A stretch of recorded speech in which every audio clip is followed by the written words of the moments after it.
Let's look at the second invention in C minor, these exercise pieces that Bach wrote for his son in counterpoint in 2 parts. So the first invention had one short subject that was kind of developed in several different ways. The second invention is like the opposite of that. It has one long subject and it's treated as a canon with itself. So the right hand starts and then the left hand enters with the same subject, and they go together with the same subject for a really long time. And it's really cool how it fits together with different positions of itself, this long line. I will explain in this video.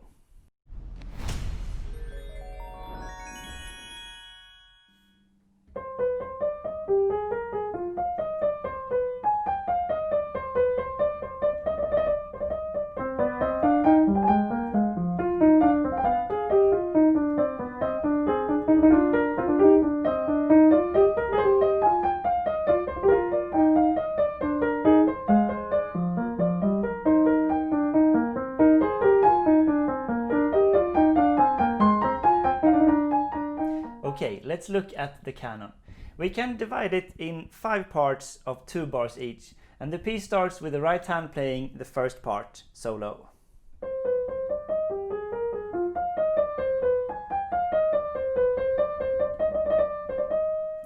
And then after that the left hand comes in, and if you look at the left hand, it has exactly the same line, just 1 octave lower. And I'm going to play now the subject with both hands at the same time, so rearranging the score just to see that it is there for the first 4 parts.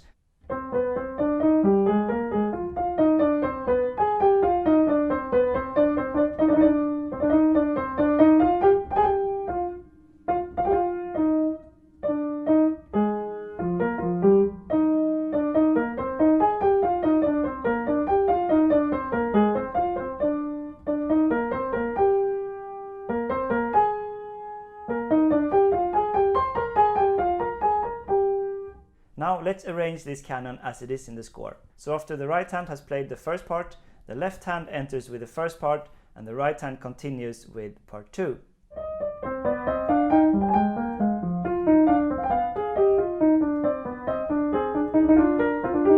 And then the right hand continues with part 3 and the left hand continues with part 2.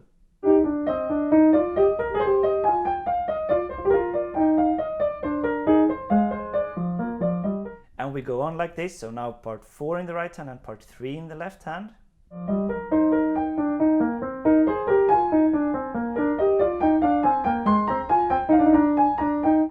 And finally part 5 and part 4.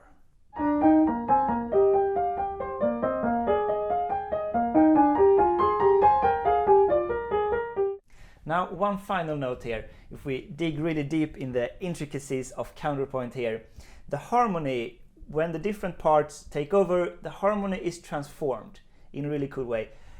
So when the right hand starts, there's no proper harmony because it's only one line, but there is an implied harmony because we feel like this is C minor, because it's outlining a C minor. And then it's kind of F minor. And then it's kind of a diminished dominant, B diminished. And then finally returning to C minor. So especially the final part here, when it's only this voice, we feel it as C minor. But now look what happens when in the next section, when the left hand plays this. We add the part 2 in the right hand. Now it modulates to E flat major, but we still have the same material as part 1, but now there's a new harmony because of part 2.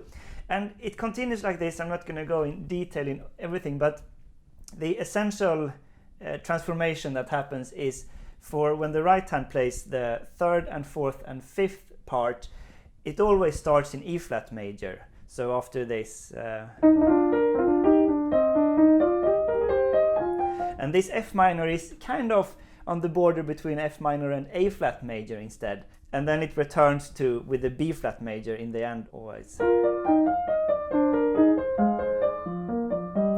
flat major, E flat major. And again now with the right hand plays part 4. This is more A flat than F minor.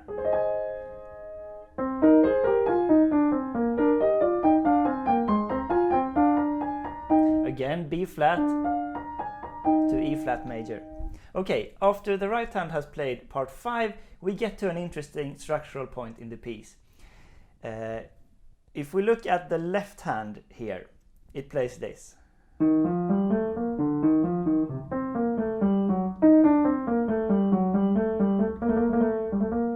This is part 1 again, but now it's not in C minor, it's kind of a different harmony.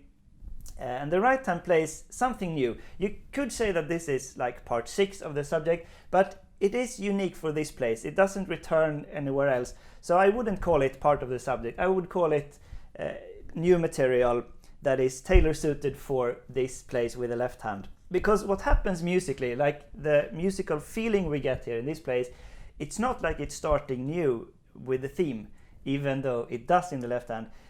We're really feeling that the music is going to a cadential point and ending in G minor when I play it together. So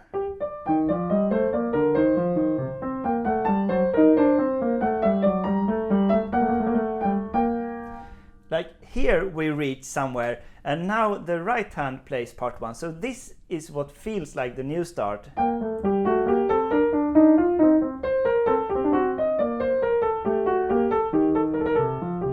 But we have kind of a deceptive start with part 1 in the left hand in the cadential place before.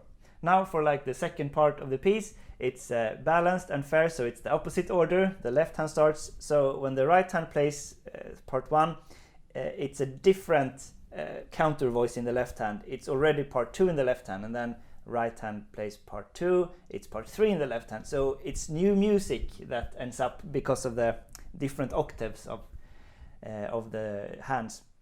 I'm not gonna go through this. It's basically the same, but we're in G minor, and then we turn to B flat major, the relative major, the same as we had from C minor to E flat major. But let's jump to the end of this, because after the left hand has played part 5 and right hand has played part 4, so this is the ending, part 5 in the left hand.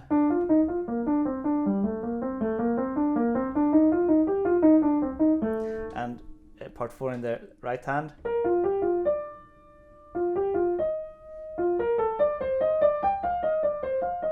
Okay, together. Like with this music, you always have to break it apart and look at the individual voices to know how they fit together.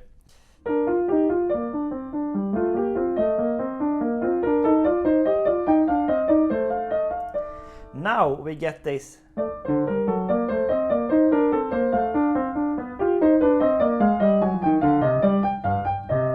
So these two bars, they are kind of developmental bars, not strict following the subject, because here we get in the left hand part of the part 4 again, the second half of part 4. And then we get the same second half of part 4 in the right hand.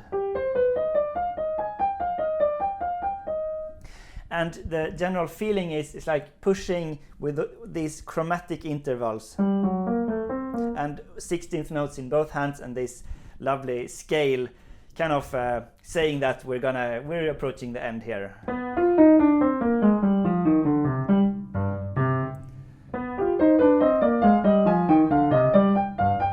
And this is of course cadence back to C minor.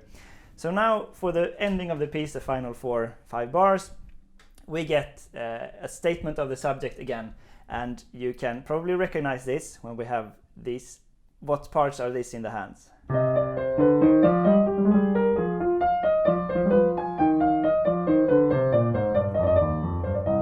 So it's of course part 1 in the right hand and part 2 in the left hand.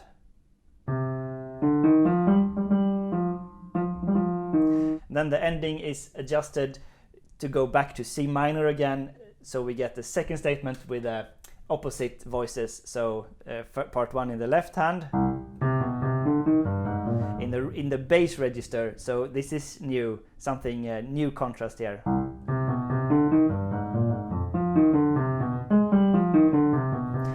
and part 2.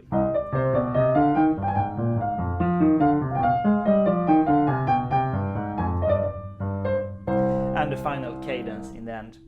And now let's just put everything back together as it's meant to be when I play through the whole piece.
Thanks for watching Sonata Secrets, and the Patreon shoutout in this episode goes to Saidan, A. Philip and J and CK.